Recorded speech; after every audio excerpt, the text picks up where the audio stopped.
Di sebuah desa kecil di lereng pegunungan Jawa Tengah hiduplah seorang wanita bernama Raras.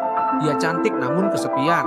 Suaminya telah lama meninggal dan mereka tidak memiliki anak. Raras tinggal di rumah tua peninggalan keluarganya. Hidup dari berkebun dan menjahit pakaian untuk warga desa. Meski baik hati dan suka menolong, Raras sering dijauhi.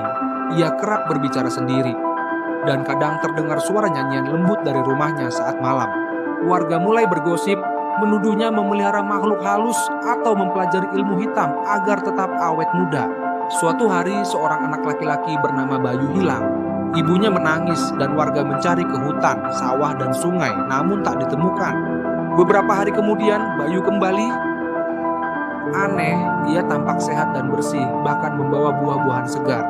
Bayu bercerita bahwa ia dibawa oleh seorang ibu baik, diberi makan enak, diajak bermain, dan tidur nyaman.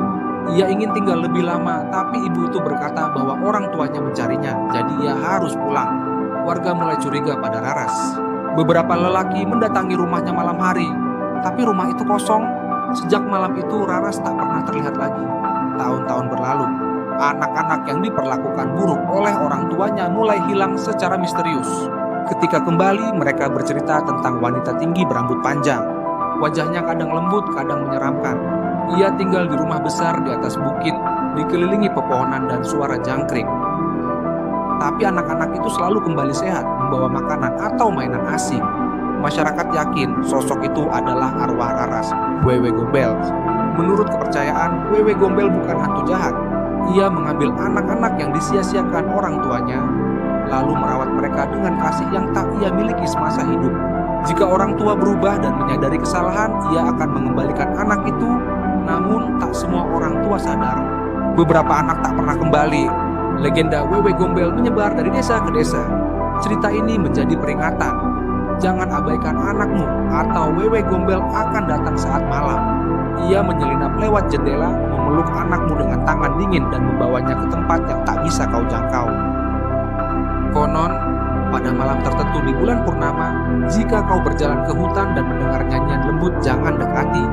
Bisa jadi itu suara Wewe Gombel yang sedang menidurkan anak-anaknya. Dan jika terdengar tawa kecil anak-anak di semak padahal kau sendirian, segeralah pulang, kau sudah memasuki wilayahnya. Namun tak semua cerita berakhir menyeramkan. Di sebuah desa, seorang ibu muda bernama Sekar dulunya suka membentak anaknya karena stres. Suatu hari, anaknya yang berusia 5 tahun hilang. Sekar histeris, menyesal, dan hampir kehilangan akal. Ia mencari kemana-mana, lalu pergi ke dukun desa. Sang dukun berkata, jika kau ingin anakmu kembali, kau harus berubah. Makhluk yang membawanya bukan ingin mencelakai, tapi melindunginya. Malam itu, Sekar mulai berubah. Ia berusaha sabar dan penuh kasih. 3 hari kemudian, anaknya ditemukan di depan rumah bermain dengan daun kering. Ia tampak bahagia dan berkata, aku tidur di pelukan ibu lain, tapi ia bilang ibuku sudah berubah. Jadi aku boleh pulang. Pesan moral. Legenda Wewe Gombel mengajarkan bahwa anak adalah amanah yang harus dijaga dan disayangi.